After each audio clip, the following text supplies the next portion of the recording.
What's up, world? This is We Need a Fifth. This your man Mo. Got my man Hill in the building.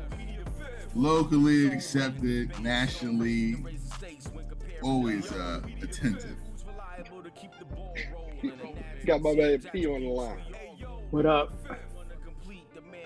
And we got our guest member of the show right now, my man Easy, Mets fan, Orlando Magic fan, and Dallas Cowboys fan. Yes. The Dallas Cowboys. That's right. Whoa.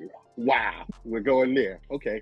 Welcome to the show. Welcome to the show. Welcome to the show, Easy. Glad to be here, man. I'm glad to be here. I appreciate it. It's long overdue. Fellas, we just had the NBA draft just complete itself last Thursday. Was anybody surprised with the Brandon Miller going number 2 to Charlotte? No, a lot of people had thought that Scoop was going to be in that position, and they were going to pair him up with LaMelo. Yeah, I think it was either or. I don't, it might have been a minor surprise to some, but I mean, Scoot Henderson early in the process, I think he was, predicted to be the number 2 pick behind Victor, but Brandon Miller kind of just rose up during the college season, so I'm not really shocked that he got picked number 2. I think they. Go ahead. I'm sorry. Go ahead. I'm sorry. Go ahead. I think Brandon Miller was a great fit for that team because they actually needed another forward or a forward in general. They have ball. What do they need? What is Scoot going to really bring to the table? He's going to take the ball away from ball a lot. So I think Brandon Miller was a good fit. They needed a forward. Piggybacking off of that, do you guys have any clear winners in this draft? Besides San Antonio, who won this draft? I'm not too sure. And then when you said clear winners as far as San Antonio, did San Antonio really win? Yeah. Yes. Oh, okay. Yes. Okay. They won. Okay. All right. I say generational talent so far. That kid is pretty good, yo. You got to watch the tape, yo. And I'll say this too. And I've said this on the show before. And Luka Doncic has said this. They asked Luka, how do you compare playing in Europe as opposed to playing in the NBA? Luka said it's much easier to score 30 points in the NBA than it is in Europe. Because Europe doesn't have you can't touch me. You can't guide me and put your hand on my hip and push me wherever you want to on defense. Europe still has that. And Victor's been dealing with that.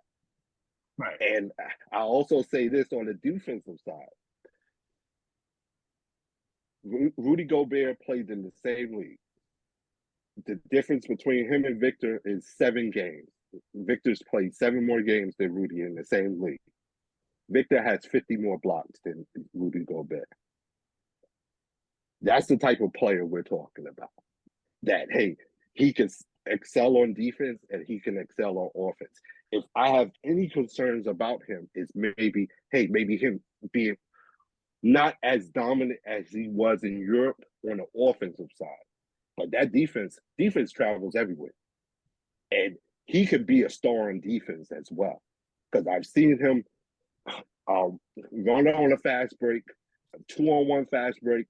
He goes to the guard throws an alley-oop, and he blocks the alley-oop, the guy trying to dunk the ball on the alley-oop. All in one play. I've seen that. So he could be a star on both sides of the ball. So yes, they won. They won. I think with this, it's just that you have a once in a generational assumed Titan all-time great in Victor Wembanyama. We're not sure, but just the unknown, you didn't want to pass up for the sure thing, which in Brandon Miller. Yes, it was worth taking that gamble. You know what I mean? In any other type draft, it could have been Scoot, it could have been Brandon. You know what I mean? They're both were viable number 1 picks, but he's such a unicorn, to phrase it, where you just couldn't pass up the opportunity. I mean, listen, he could be the all-time bust if that's where you're headed. No, he can't. Thinking. I think The way injury he's will do tight. that. Like, I hey, mean, he could be a Greg Oden in the sense that Yeah, hey, he can get that's what I was injured going and to say. never get up. You know what I mean? But barring that, Yeah, I can't let that scare me though. Like anybody could get Right, hurt. that's what I'm saying. Shaq could have got hurt. LeBron could have got hurt. AD could have got hurt. Kareem Abdul-Jabbar could have. You know what I mean? Like if getting hurt is going to scare you from picking a guy, you're in the wrong business. Like you gotta Right. grow a set, man. So I will say this, and I'm going to ask this question though: like, who has to buy in here? Is it Pop or is it Victor? And I said that to say he played. He had the Admiral, right? Then after that, he has Duncan, Right. and he has Ginobili, and then he has Kawhi Leonard. So like, Right. who has to buy into the system? Pop has a lot of knowledge, and is he going to be? He's never had this type of talent before. Handles, jump shot, that tall, can move like that. He has never had this. So who's going to be able to play whose game? Is Victor going to have to change his game, or is Pop going to have to buy into what Victor's doing? I think it's a new NBA. I think the good thing with Pop is that he has the experience, especially between San Antonio and Olympic teams, to know, hey, how I need to negotiate talent and work with talent and utilize the skills that they bring to the table. I think it's going to be a 50-50 partnership.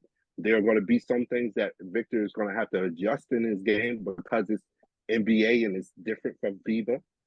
And there's certain things that Pop is going to have to get comfortable with a Victor Wembanyama, as far as, hey, my 7-foot center, he might be out on the 3-point line, and he might do a crossover step back 3 from 3-point line. I got to be cool with that, and know that's one of his shots. He can do that, and so that's where Pop is going to have to kind of adjust his thinking, because, like you said, he's never had a talent like that. Timmy at most was a mid-range guy. So now he has to take that experience he had with Timmy and being a mid-range guy, now take that out to the 3-point range.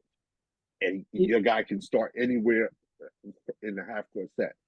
So it's about him adjusting to that and being creative with it. Also, how do you utilize Victor? You don't want to fall into what I think the 76ers are falling into with Joe, where, hey, everything starts out on the perimeter, even though he could be dominant inside. And he becomes a little one-dimensional in the sense that, hey, come playoff time, we know where he wants to catch it. We know he wants to do that, bop, and get to the lane. All right, let's put up a wall and stop it. Now you're scoring 15 points in your game 7. At home, and you MVP, so that's where I think it's going to have to, it's going to be both of them. We're going to have to adjust. Yeah, I agree. I think he gives me the vibe where he's going to adjust. Like they already publicized they went to dinner with Sean Elliott, or he went to dinner with Sean Elliott, Dave Robinson, Tim Duncan, Ginobili. So they almost grooming him, almost getting him ready for Pop, getting him ready for the San Antonio culture. But to Pop's credit, though, I think he could adjust to the talent, like you were saying earlier, because if you recall early with Dave Robinson, Tim Duncan, obviously they were like a post-up team, you know what I mean, get it down low. But later in Duncan's career, when he wasn't the same player, it was like more Ginobili and Tony Parker, was more spread the floor type of offense. So I think he'll be able to adjust to the talent. But I think he has such a unique combination of skill set and height. You're just going to have to adjust to this, because we've never really seen someone this tall with this type of handle that shoots from the perimeter like this. But I do hope, like Mo was saying with MB, go down, post up a couple of times. So at the end of the day, you're 7'4", you're 7'5". That's your advantage. I never thought about that question that E posed, is that does he get unlocked by allowing him to be his true self like he is in France? Like, do you allow him just to bring the ball up? Do you allow him to play his type of game and totally be open? Or do you confine him to the ways in which you think him to be? I download distinct advantages, because he doesn't have a mismatch wherever he is. Mm-hmm. On even any center, he's taller than any center. He might not be as big as him, but he's able to play any position, shoot from anywhere, handle the ball. He's an automatic mismatch. And I know the game gets confined, and there's a better skill set here in the NBA, but I'm just wondering, do you allow him to be just, himself? You know what I'm saying? Because he has a better skill set than Kevin Garnett, you would say, correct? Scary. Yeah. So I'd say he got a better skill Kevin Garnett, or maybe even Durant too. I wouldn't say Durant. Offensively, I think his handle is better than Durant, and everything else is pushed. I seen him play against Monaco. He's not comfortable with that handle around everybody. I put it that way. It depends on the level of talent. So I'm not, let's not put him at the point guard yet. But as far as him, like you were saying, alluding to, I think you have to look at the Joker, how Denver used to. You gotta mix it up. You know what I mean? Like obviously Joker go to perimeter and shoot threes, but if he has an obvious matchup, he will bang down low and get the easy bucket. So I think it's going to take that balance. You know what I mean? Right. Okay. I definitely think you want him to be in a position to make decisions. Whether that like Joker. Hey, he's not basically that, what Denver's done. But he's not the passer that Joker is. Like he's not. I would. What I'm saying. Oh yeah. I mean, I would prefer him if I would prefer his skill set actually from the post as opposed to him top of the key. Yeah. Like Joker pretty much could bring up the ball from we're talking 90 feet. You make a good decision. If Wemby's doing it, that decision for me is just coast to coast. I've never seen a decision making from when he's going 90 feet. It's pretty much for him. And I don't mean, hey, allow him to take it 90 feet, because I don't think that's what Denver does with Joker. What they do most of the time is, hey, they have their guards bring it up, but once they get into the half court, hey, Joker got it at the free throw line. And now he's in a position to make decisions, whether it be, hey, I'm going to take my man and go to work, or, oh, Aaron Gordon's cutting, let me hit him. Well, I mean, I only saw 3 games. That's what I mean. I just don't know his passing package. Pause. You know what I'm saying? I know Joker's ability to make decisions. I haven't seen Wemby, to be fair. Yeah, I was on the NBA. I was on the NBA app heavy. Like I would say that's probably the weakest part of his game, is playmaking. Not that he's a bad playmaker, but again, I think he's a pretty good shooter. He's a pretty good free throw shooter. He's good on defense. He can handle the ball. To me, the playmaking ability is what he needs to work on. So, but even with that French team, they're not asking him to be a playmaker. They're asking him more so to be a finisher. Like usually when he gets the ball, it's like, hey, we expect you to shoot it. You know what I mean? As opposed to getting it at the beginning of the offense and saying, all right, it'll free flow. If you got the shot, take it. If you don't, make a good pass. You know what I mean? I think it'd be a force them into that. I have a question. What's the timeline on San Antonio? How long do we have to wait? And I'm not talking about the play. I'm talking about the team for them to be contenders again. With this, we win another draft, because I don't see anybody who's their number 2. Oh yeah, I'm thinking I'm at like how many years? Yeah, I'm thinking years. Yeah. Unless they make some great trades, some great free agent pickups, some unforeseen things. But as the team is constituted now, I don't see them. Put it this way, I think they'll be back. I think they'll be back in the lottery. It might be the best thing they could do. And depending on how they develop their players and whatnot, once you got a star in the building, you don't know how that's going to affect everybody else on the team. Whether that, most times, hey, people rise up to that level or try to rise up to that level and be competitive. So he may have an effect with that. LeBron James made Boobie Gibson a name. You know what I mean? So he got him on. He got him on rap and hip hop, whatever it was. He got him on there. Yep.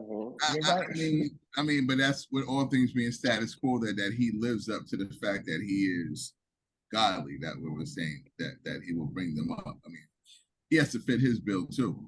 You know what I mean? So I don't want to jump the gun with Wemby. All things pointing to the fact that he is going to be a superstar. But I mean, there's gonna be some growing pains. The Yeah. kid's still light. You know what I mean? So I So would what think I'm something in the lands of, to answer your question, realistically, maybe 7. I'm okay with Oof. 7 years. I don't. If it's looking to be 5 and 7 under, years? yeah, for absolutely. me, it's 7 years is the time frame that it'll probably take him to be a championship contender. Yeah. Oh, But like, hey, I mean, how long it took LeBron to When win we it? say, like I mean, 7, 8 it years. took LeBron 7 years, but how long did it take him to get to the chip? How long did it I'm talking take about winning. Durant to get to the chip? How long did it take Curry to get to the chip? Well, You know? but we're saying that Wemby is on that level. We're assuming he's that. Let's just see Wemby first. I mean, all these people felt that. I didn't, but for some reason, Greg Oden was the number 1 pick. You know what I mean? So if Wemby is who he is, you could say next year, if that's the case. If he's godly like that, he could. It should be. You're having him like in LeBron status. Yeah, I would say within 5 years they should be competing. Given what I personally what I think of his talent and the San Antonio organization. You know what I mean? It's not like he's going to a regular organization where we're not sure. We know the culture's intact. So within 5 years, if they're not competing for like championships or at least a playoff threat, then something went wrong. See, To I got them if they do if they stay consistent with what we know San Antonio to be as far as how they can foster a championship culture and stuff like that once they have the talent. 3 years for a playoff contention and you're steadily in the playoffs and you're expected to be in the playoffs, and 7 years for the championship. I'm giving it a Jordan timeline. Like, hey, listen. I got him. The way they have it playing for me, I got him winning the chip probably around 7 years. And who he is, he should be contending for an NBA Finals in his first 1 or 2 years. When no pressure. Yeah, that's what I'm saying. Like it should not be this year or next year. After that, if not, he's a bust. When we say 7 out loud, it sounds like a long time, but you guys are right. You're right. 7's not that. He'll be 26 years old. So yeah. But I don't think he'll have enough talent to win a chip. But who he is, he should be there this year or next year. The way he is, the way he's touted to be, and then he'll get some pieces here and there. Because we're talking about LeBron James, like you said, Larry Hughes is probably his next best. Larry wasn't there. It was oh my gosh. Now, at one point, Larry Hughes was the second best player. Larry Hughes, but he came later. Like that. No, Ricky Davis was the second best player on that team. On the championship, on that first year, his rookie year. Oh yeah, they got Carlos Boozer. Yeah. But he had Daniel Marshall. Oh yeah, no. Pass with him when looking he made back it to the finals. Looking back, Boozer was definitely his best player. His rookie year, Carlos Boozer was definitely the second. Boozer was a hater though. He was definitely a hater though.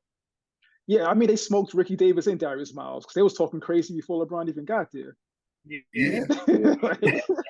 They was like, I hope this young fella plays his role. What? Yeah. We gotta get y'all up out of here. So it sounds like we don't have any clear-cut winners besides San Antonio. I mean, I disagree. I think this is 96 light. Stop. He's trolling. He's trolling. Wow. He's just saying stuff to move your mouth. He wants reaction. This is not 96, yo. No, I won't even entertain that. Are there any losers in this draft that we can see? I wouldn't say losers, but I think everyone not San Antonio. I think this is like a really, really average draft. Not to say they're not good plays, but I really don't think any of these plays to be really stand out. Like from 2 to 30, I think it's kind of like, it wouldn't surprise me if one guy was better than the other. You know what I mean? Like, let me ask you guys this, especially with, I think there were 3 of the top 5 players were members of the overtime elite or G League. Hmm. Do y'all see that as becoming a more Oh yeah, college is concrete dead. path? College is dead. Mhm. Four to five top picks didn't go to college. Correct. Yeah. Very correct. I mean, it's not like it's in real time. It's not like we're predicting. It just happened. Mhm. Yeah. For losers, I have one team, but it's with a caveat. If Portland loses Damian Lillard because of this draft, I think they lost. You're definitely right, and I believe Dame will maybe be in he may be in Miami. Dame may Yeah. be going to Miami. Yeah. You know, Dame doesn't want to play with another guard. What does he need another guard for? He needs more experience as players. So Dame may be in Miami. I think his time is up in Portland. His time is definitely up in Portland. Well, you got a younger version of him. If not, worst case scenario, they're feeling Westbrook. So therefore, you're saving salary, you restart, and then Scoot will take over and you let go Dame. I mean, yes and no. I don't find any way that if Dame goes to Miami that moves the needle any. I mean, that means Miami finally get a star. That's all that tells me with that. Wow. You know, Over there, Jimmy Butler gets no respect from you, yo. Really? What does he have to do, man? I mean, to me, it's just a win-win. I think Portland finally, are not, lack of a better term, shackled by the cloud, which is Damian Lillard. You know what I mean? They are happy he's being loyal, but I think it's time to move on. It really is, and get what they get for him, and then restart with Scoot. Scoot's a perfect start for that. But I feel like it's Portland's fault. Like I feel like this is a stall tactic, because what you hope Scoot becomes is Dame Lillard. You know what I'm saying? So if you couldn't win when you had Dame, minus the money. Yeah, but that's not. I mean, you had Dame for what 10 plus years, and you couldn't win. So if Scoot becomes whatever you think Scoot's going to become, why would I think you're going to win with him? What's the difference? At Probably one point, not. Dame was on a rookie contract once upon a time. Right. You know what I mean? So I just feel like this is just. I feel a lot of these teams just trading away the superstar. Oh, we're going to start over. It's a stall tactic. Why you didn't build the team to win when you had the superstar? Because I think it goes part and parcel with the superstar playing with the franchise. I don't ever see Dame having a clear-cut person he would like to play with. You know what I'm saying? Dame always puts it on the fact of, you're the GM, that's your job, get me a player in which I can win with. I totally understand that from a business standpoint, but the players now in this generation are more forthright in their futures, like who they want to play with. You know what I'm saying? And I'm sure behind the scenes he has some people he wants to play with, but it's this passive aggressive feel that I get from Dame Lillard is that I want to win, but at the same time, I don't want to be to that point where I'm involved in either forcing a trade or forcing acquisitions, which makes the team better. That's your job to do. But at the same time, it's a win-win for him, which I can't knock because he doesn't seem like the bad guy. But behind the scenes, he gets to pout on why Portland is just not good enough for him to go. For me, I just think he should just go, try to win a championship. They're not going to get a talent there that's going to help him. Now, why is that though? That's on them, right? That's not his fault.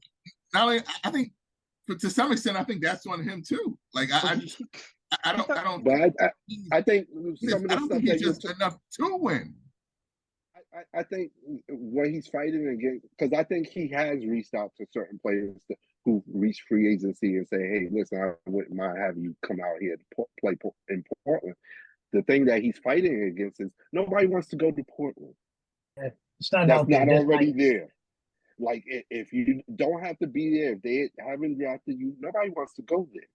Yeah, but nobody wants to go to San Antonio either. And nobody wants to go to Cleveland. That's not an excuse. Yeah, that don't work. Like, talent is talent. You're just going to draw who you play. But depending on where you are, you're just going to draw talent.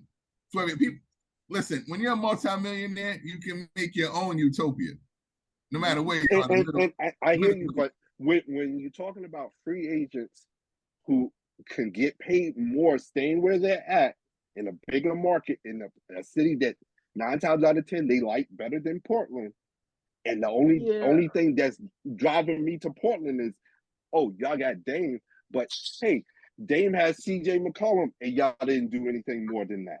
Yeah, but Dame I'm not has, jacking. I'm not jacking that because I just seen Milwaukee and Denver win championships. Yeah, That's not. So I'm not jacking No, none of that. I'll put this on the Portland GM's feet. That's just how I feel. And I put it on their feet too, Pete. And I'm just speaking to the argument about, hey, Dame's portion of the blame for that, for free agents not getting to him, because I think he does talk to him. It's just, hey, he's fighting against Portland. You know what I mean? No, And I it's mean, not like Joker fought against talks Denver. Giannis fought against Milwaukee. They won a chip. and what I'm saying is, whatchamacallit, you're totally right about that. And I'm just saying his ability to entice stars to come to play with him in Portland. To Hill's point, he's going to have to get out of Portland to play with another superstar of his level. Point blank, period. I think when I like they're not coming to Portland unless they draft him. That's or trade for them. Yeah, right. Or trade for him. But, yeah, and but he's not willing to Pete, trade for him. I'm with you. I'm agreeing with you, Pete, but on a different aspect. I think the move is for Dame to move. You know what I'm saying? Like, I think it's for them to move, because I don't think you go to Dame. I think Dame's a piece that goes to a place. You know what I'm saying? I don't think he's that guy where I say I'm a big star like Tatum, I want to go to Dame. I think Dame should be coming to Tatum. I think these players are better than he is. That's something that we should ask. How good of a fit is he? How good of a fit is Dame playing with another star? We've never seen that. You know? So how good of a fit is he actually going, even if he did go to Miami? How good of a fit will he be there? What are you going to take, 46-foot shots? We get it, Dame. You can But I think it's a better team in that aspect, as opposed to having to bring over Jimmy Butler and Bam over there, which can't be done. It's just an easier move for him to go over there. Okay, so what I'm hearing is this hurts. I mean, I think we're all Dame guys, right? But you're just saying he's not good enough to lead a team. Yes, correct. I mean, absolutely. Everybody's because I'm a Dame fanatic. Everybody's not, and only one person does it a year. You know. And more importantly, I think it's honest. It's fair to say that most of the stars in the NBA agree with you, because to Hill's point, nobody's going to Dame. Nobody's saying, "Oh, let me partner up with him and get a chip, and go to Portland." You know what I mean? Like he has to be that piece for somebody else. That's reasonable. That's reasonable. I mean, the only person I could think of was that was. I mean, LeBron was the only mega talent that just said, you know, I can go somewhere. Like, to me, LeBron is a player that should never move. Like, people come to him.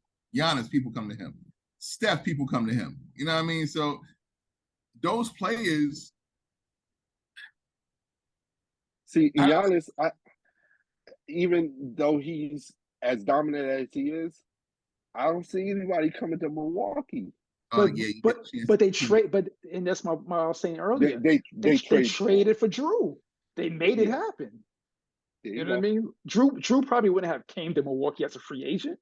No one wants to go to Milwaukee for what? Yeah. Sorry, Wisconsin. But that's all I want to be acknowledged, that hey, there's certain markets that is a tough sell, and your superstar can be the best player in the league, and people will still say, but it's Milwaukee, though. I disagree. I disagree. I said when you trade for Drew to go to to me, a generational talent, which is Giannis. You know what I'm saying? Like, I don't have Giannis and Dame in the same category. I think that's where So what you're saying, if Portland traded for Drew, it wouldn't have mattered. What are you doing? Oh, man. To me, Portland traded for Drew, it could be Dame with Giannis. You know what I'm saying? That same trade is interchangeable there. Mm-hmm. You're just not trading. He's just not on that level. Put it that way. And I don't want to knock Dame to that extent, because I'm there with Dame. That's my guy.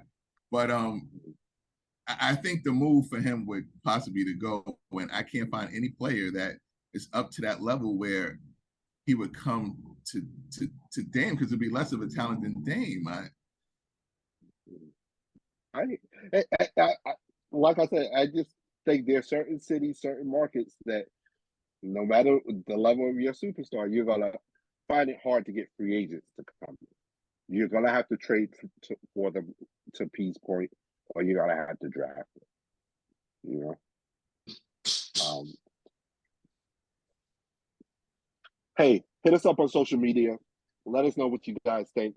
Do you think there were winners and losers in the draft, and who were they? Hit us up on Facebook, Instagram, TikTok.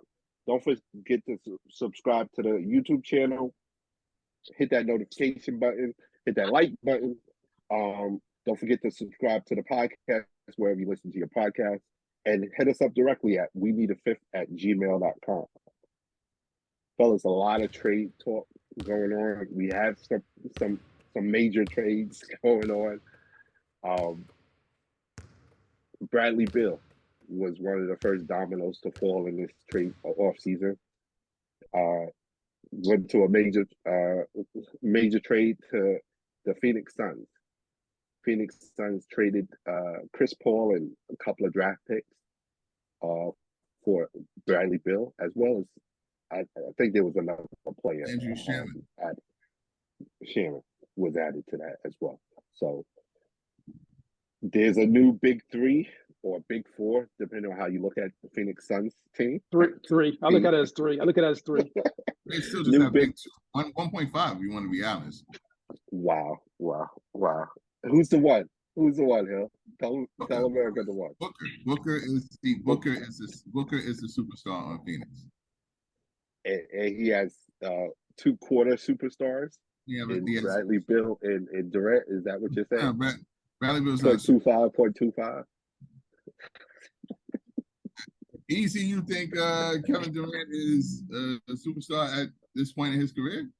I mean, what we really got to think about is these players staying healthy, because Bradley Beal can't stay on the floor, and neither can KD at times. So, and they don't have a bench, so they have to continue to build there. I think it was a good trade for them. They needed somebody because Chris Paul definitely wasn't it. But they just have to stay healthy, honestly, when you think about it. Bradley Beal, how many games has he played in the past couple of years? And the same thing with Kevin Durant. They just have to stay healthy. And that is definitely a big three. But another thing we need to take into consideration is they're all shooters. So somebody can't get the ball. There's one basketball. Is KD the man? Is Booker the man? It's going to be hard. That's a big adjustment. And is KD a primary defender for that team? He's your best defender, I think, between him and Ayton. Or if they keep Ayton, sure, there will be Ayton then. No, because Ayton didn't play defense. Well, yeah, I got primary. He's your best defender. So that team healthy is what I'm going into. You telling me it's a big three. That team healthy then is what then? What are we saying? The Western Conference Finals? Oh, I don't know about without that. Not without a bench. You need a bench. Yeah. They have nobody, and that's the reason why they couldn't compete with Denver. Believe it or not, they had no bench. And I'm concerned if Devin Booker gets hurt, especially who's going to take the ball handling responsibilities at that point. No, Devin Booker, it's over. It doesn't matter. They're not going to win. No, and that's what I mean. Hey, he's the only out of the three. He has the most solid handle, in my opinion. Kevin could get loosey goosey at times with his handle. Bradley Beal, honestly, he's been, to Easy's point, he's been unavailable to know how he can handle that point position. He's usually the 2 guard. So hey, one of those 3 gotta have to run the point. No, I think they still got that would make that would they got Cameron Payne. Yeah, that would make them kind of short because I guess you move Booker to the 3. I don't know if you could get away with that against well, actually you can't get away with that with Denver, but because you got I'm assuming because I think Booker might be a little bit taller than Bill, right? Bill's 6'4", Booker might be 6'5", 6'6". Yeah, they're about the same height. Push. So, but either way, if Booker and Bill's a small forward, yeah, that's not going to help you in the boards too well. Boards? Well, I mean, I don't remember Bradley Beal being their all defensive team either. Yeah, their defense and their lack of bench depth is just, yeah. I don't really see Your them as a serious contender. two best defenders are going to be Durant and Booker. And they're really just well, poof. I thought you were just going to say eight. Wow. Yeah. Yeah, I mean, depending on which eight you get, you know. I mean, they could be a possible 50-win team, but I just don't see them getting too far in the playoffs. Yeah, I have them still a top 6 team. Like, hey, they're definitely in the playoffs, but I don't know how far they can get with the defensive issues that I'm sure they're going to have, and also the depth issues. To E's point, because you can almost count on the fact that Durant and Bill are going to be hurt next season at some time. So what happens when that happens? Who do you have filling in those roles and taking up the slot? So was it a good trade? Easy to say yes, or was it a trade that they had? Or definitely, I don't think it's a trade they had to make. But was it a good trade? Honestly, I'm on the fence. Really, it really depends on how they fill out their the rest of the slots on their team. How they fill out that bench, because you got almost close to 300 million between 4 players, and you're already over the cap with just them. Filling in your bench, what's that going to look like? And especially with a team that's traditionally or normally they don't like to spend money. Now you got a new owner that seems to be ready to open up the wallet, but how long does that last? Or is this a sustainable model where, hey, your team is really top heavy and you don't have a bench? And to E's point earlier, that's part of the reason why they lost to Denver, because they didn't have a bench. But they're not going to have a bench. They're not. They're just not. I mean, collective bargains. They're not. With a better bench, they probably beat Denver. They was the only team to take it the furthest. Out of the rest of the team. They won 2 games. They won 2 games. They definitely need to work on that. They won't have a bench though. Yeah, and they can't afford one. So I have to see how this team plays out with those facts being true. Like, hey, how do y'all deal with that?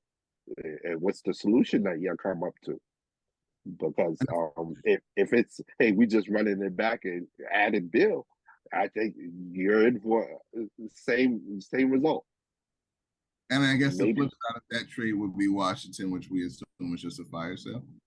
Yeah, definitely. Or just another rich owner just running a franchise into the ground. I mean, I don't know which way you want to. And that brings us to the next trade that I was going to talk about with you guys. Kristaps Porzingis was traded from the Washington Wizards to the Boston Celtics. It was a 3-team trade, sending Marcus Smart to the Memphis Grizzlies, and who went to Washington got Tyus Jones. Yeah, Tyus Jones. Excuse me. So it's that should help them. Can we say this is a trade where everybody won? Absolutely not. No. Sure. You think it helped? Do you want to watch Washington Wizards play basketball next year? Nobody does. No. So I don't think this helped them at all. Like TNT just crossed them off the list. You're getting no games on TNT next year. But I think as far as, because we pretty much established that they're doing a fire sale, and it's basically rebuild time. Right, but they've been doing that. Tyus Jones is a nice little piece to add to that rebuild. No, Tyus Jones is a good player. I would want him on my team, really, if I was a GM. But you're wasting his talent in Washington. Like you guys are very generous. Washington has been rebuilding since I was born. Like when was like I said, it's just stall tactics. We had Bradley Beal. We failed to put a talented team around him. So we're going to trade him and sell our fans that, we're rebuilding. Come watch our young guys rebuild. No, how about compete for a championship? No, we don't do that in Washington, Yeah. right? Hey, That's listen, that's not something that Washington does. So Washington, yeah, LA Clippers. So you got a couple of franchises out there no, that I'll need to take be Clippers called off the out. clock. At least they tried. They tried with Kawhi and Paul George. They failed thus far, but they tried. Like Washington, come on, man, they're a joke. They I'm tried at one sorry. point. I think, well, through the draft with Beal and with Beal and Wall. Yeah, but again, this is what I'm Look, saying. Sorry, EZ. This is what I'm saying for Orlando. You got the #1 pick. You pretty much had to pick John Wall. You were given John Wall, Absolutely. and then I think Bradley Beal was like the #3 pick. So that's not really. That's just you losing so much. You just get a lot of your balls hit. Falling in your lap. Yeah, I mean you passed on Dame and picked Bradley Beal, but you know Absolutely. that's a whole nother story. how do you guys feel about the Marcus Smart to Memphis? I I, thought. I Go like ahead, that. E. I like it. I like it. They got rid of their knucklehead, so they got somebody who's a little more level-headed, but still tough nosed at the same time. So I like the trade, and it may bring. He may be a big brother to Ja Morant at the same time. So I think it was a good pick for him. We'll talk about the Boston. I think the reason why that happened in Boston anyway. But as far as Marcus Smart going to Memphis, I think that was a good job. That was a good pick. I like that. I like that a lot, actually. Yeah, I agree. The coach game, I agree. Yeah, they just got an older Brooks, a more mature Brooks, basically. Right? Yeah. A And better Brooks. Okay. A better Brooks. Granted, I'll give you and that. Better not enabling Brooks, maybe that he doesn't take him down that road of no, insanity. I think honestly, he stabilizes the locker room a little bit better than Brooks would. He's a I think veteran. He's been to the playoffs. He has that impact behind him. I think he'll be all right. I think with Marcus Smart as opposed to Dylan Brooks, I think he's a player that not only wants to be a defensive enforcer, he wants to be a leader. And I think that's what they were missing with Dylan Brooks. Like, hey, he was all willing to buy into the enforcer concept and whatnot, but he didn't want to take it the extra step and be a leader. And you got him saying knucklehead things in the press and all that stuff. I think Marcus Smart is one of those guys that, hey, I want to be a leader. I want to be a voice that's heard, and that, hey, you guys should listen up. I think that's part of the reason why he was traded on quietly kept was that, hey, in Boston, he felt like, hey, this is my team, and I'm just as valuable as Jason Tatum and Jaylen Brown, and I can make winning decision plays and whatnot. And I think that made it a little easier for Boston to say, "Oh, we can't do it with Brogdon. How about Marcus?" And that might be me, but I think that might have been it might have been easier to push that button for him, because I think Marcus's personality or his leadership was domineering to the point where, hey, like he really felt like Boston was his team. Well, Like him and Tatum. But that was dumb. Yeah, oh yeah. But you saw it play out on the court. He's a good player, but I don't want to throw a parade for him just yet, because you were on a better team and you stood in, we'll see. I think he's a good player. I think it's a good pickup for Memphis, but he was on Boston, who was like favorite to come out the East. They didn't get it done, so let's not, Went to the finals last year. Right. I mean, he's the player where they have him to be. He doesn't leave Boston, which proves that he just wasn't. I mean, Marcus Smart is an okay player. Whether he felt he was as good as Tatum and Brown, that's great internally, talent-wise. He just wasn't, so he was expendable. It wasn't like it was you shuffle a bag. It just came up with Marcus Smart's name. No, he's just not better than Jaylen Brown or Jason Tatum. As bad as they played, Marcus Smart had actually a better conference finals than you could say than either one of them. Jason Tatum was good at best, and Jaylen Brown stunk it up. It was no brainer to get rid of Marcus Smart. So that should let you know what Marcus Smart means to Boston. So I don't think it was that much of an easy decision. And for that, they brought in someone who might give you about, on his good year, maybe 40 games this year in Kristaps Porzingis. There's so many ways you could look at it to where it's an insult to Marcus Smart for him getting traded. But I think one team's garbage, unfortunately, is another team's treasure. I think they over there in Memphis, who knows what they're doing over there, feels like he's be more of an asset to them than Boston does, and I commend him for that. I would have pulled the trigger myself, and I don't even like Porzingis.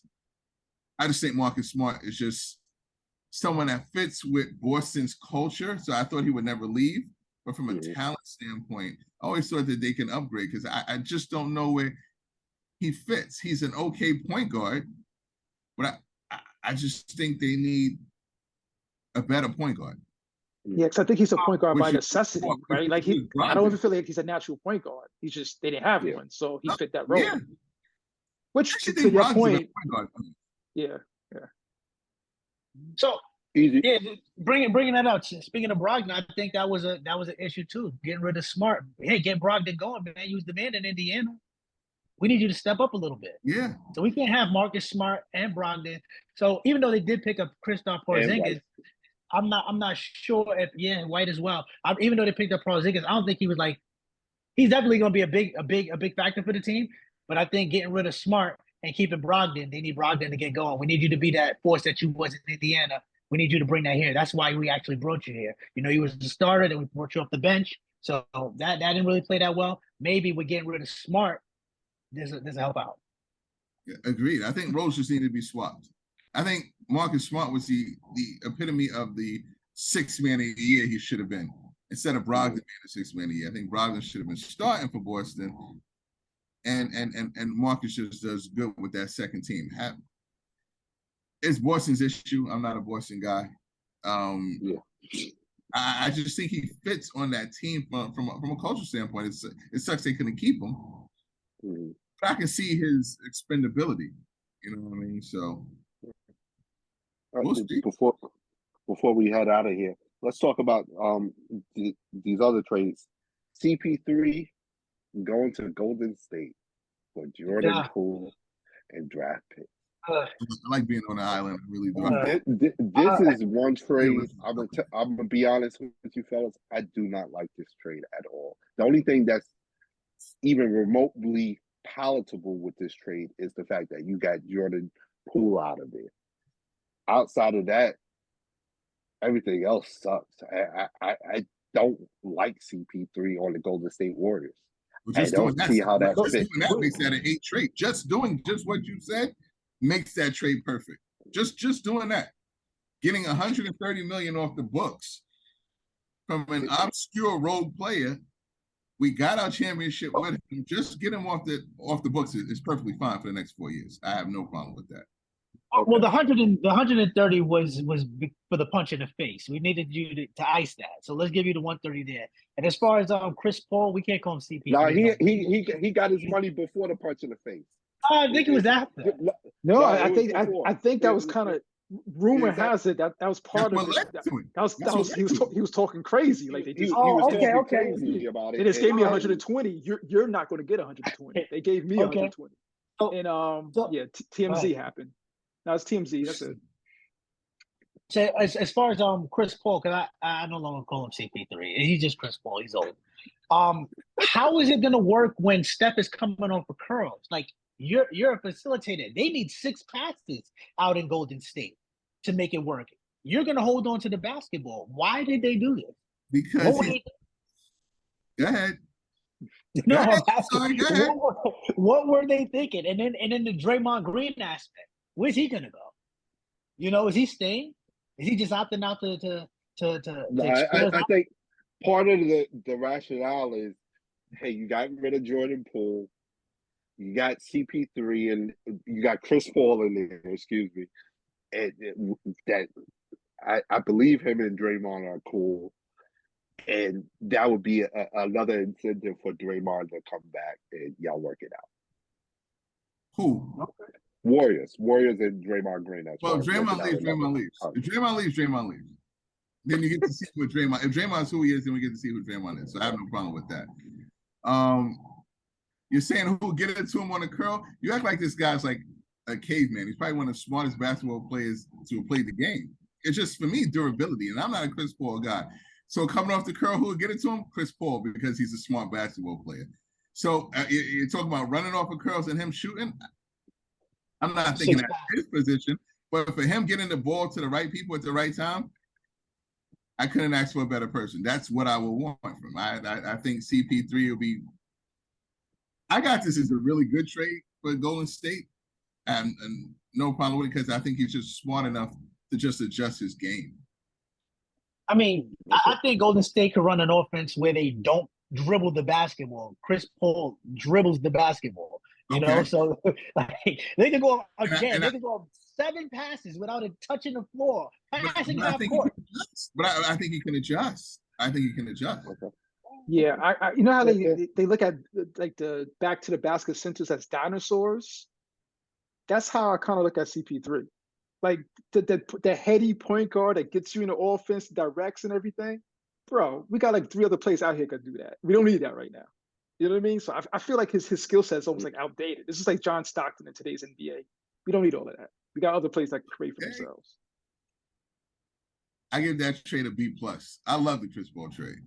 I just don't think he's good, to be honest. Like I never was, you know, I was never a big CP3 fan anyway. But, me too. I'm there with you, but I think someone I just didn't like their last 5 minutes. I think basketball efficiency, they were towards the bottom of the league last year.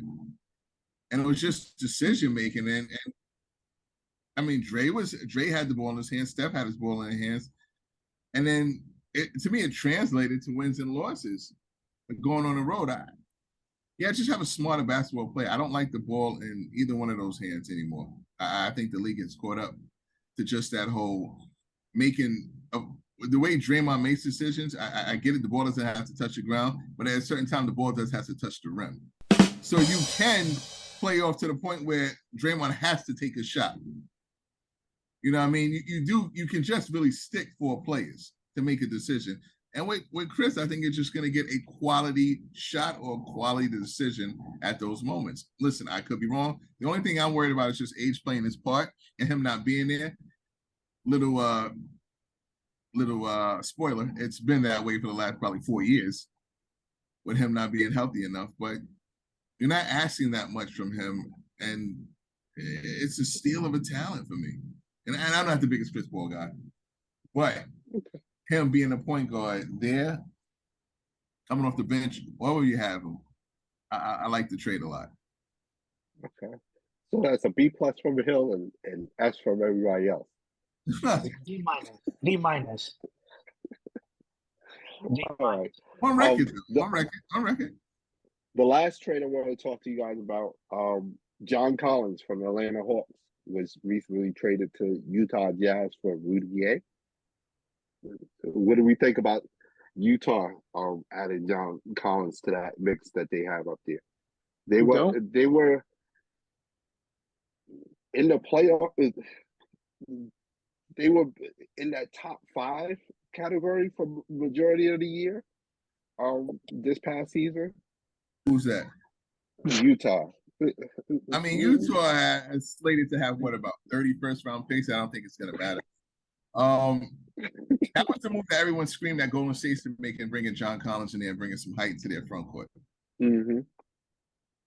But like where anywhere else, you would have to give up Jordan Poole. So other teams, just to let you guys, aren't stupid. So that's probably the reason why that didn't happen. Him and Markkanen sets the stage for a decent front court. Mm-hmm. So you guys blew up Donovan Mitchell and Rudy Gobert for this? See, this is what I'm talking about. This is what I'm talking. This is what I'm talking about. Like, yes, I mean, you got pretty much the same results. Stall tactics, bro. You're not. This team is not getting you further than Donovan Mitchell and Rudy Gobert. So what was the point? Utah's one of those teams, man. Yeah, no, it's just bad. I mean, I'm not a Donovan Mitchell guy, and definitely not a Rudy Gobert guy. So, but it translated to wins over losses. So listen, Danny Ainge has a plan, and who knows what it is. Well, this to me is just one of those trades that really didn't mean anything. They was just getting rid of players to add players. It's not going to change anything. it's not gonna hurt your fantasy team. Like, don't even worry about it. Just leave John Collins, Rudy Gay off of it. You're fine. This What is do you one do of them with Trey trades. Young? What is Trey Young doing now though? Easy. I mean, isn't he an integral part or just? I mean, you still got Trey. Who else they got? They got Murray. They'll be fine. They'll be okay. They still got the young guy. I think they got one more player to get rid of. If you want to be honest, I think in order for them to really start moving forward, they need to get rid of Trey Young. I said it. Yep, I did it. They get I rid was of Trey. getting rid They of moving Trey Young, backwards. but keeping Collins for God's sakes though. I mean, Collins is what? He's like 13-5, 13-6 kind of guy. 20 on a good night. Take that for data. A little more than Right. Okay. Hey guys, hit us up on social media. Let us know what you think. What trades out there really interest you? Hit us up on Facebook, Instagram, TikTok. Don't forget to subscribe to the YouTube channel. Hit that notification button so you know when the next video is coming out. Don't forget to hit that like button. Also, don't forget to subscribe to the podcast wherever you listen to your podcast. You can hit us up directly at weneedafifth@gmail.com. Fellas, about to head up out of here. What's on the radar? This is part of the show where, hey, you tell us what you're looking out for, Easy. What's on your radar as far as it could be anything, entertainment, sports, whatever. Yeah. For me, it's free agency coming up. Just want to see, like, if I'm the Denver Nuggets, I'm not worried about none of this talk, but I want to see what free agents go where. So that's on my radar. I think it starts Friday or Saturday. So yeah. Phil, what's on your radar, man? Getting ready for me, kicking off preseason, and that would be football. Getting ready for the pigskin, seeing some movement there. See how my 49ers come to gate with their training camp. So looking forward to football coming up. E, what's on your radar, man? For me, it's the trade deadline, man. We're still in baseball season, so let's see what we got to offer there for the New York Mets. Are we giving this up, Buck? What you want to do, man? We're 7 games under 500, man. What you gonna do, Buck? You gotta get rid of some of those old pitches. You gotta go to the fountain of youth. We gotta figure it out in the trade deadline. Gotta figure something out. Hail Mary. Yeah. What's on my radar? Off season, NBA basketball off season. I'm really interested to see what other trades are out there, what other moves are going to be made, what's going to happen with Damian Lillard. I'm full all in with WNBA season right now. Las Vegas Aces and New York Liberty. They look like the juggernauts that we predicted them to be. They're coming, of course. And yeah, that's it. Whatchamacallit? NBA offseason and WNBA season. I'm there. Also, a big shout out and a solemn note. A shout out to our, all of us share for Krista and the Mann family. Most definitely. Prayers and strength for her. Her strength that she pulls and gets through this. Have her support. Krista, we love you. So absolutely. Yep. Fellas, it's been real. All right. Next one. Well, I can't wait for the next one. And this guy, and the rap album, the music. We get. Hey, listen, man. That's films, man.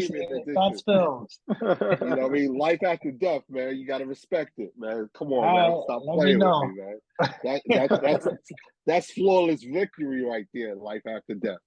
That's flawless victory, yo. Oh my goodness. Okay. Yo, we got to get you back on, E. Yes, it was a pleasure, fellas. I appreciate the time. I definitely do. I appreciate the time. Thank you for having me. Yo, likewise, man. Likewise. Thanks for showing up. Appreciate it, brother. All right. All right, y'all. Pleasure to have you, man. Peace. Peace. All right.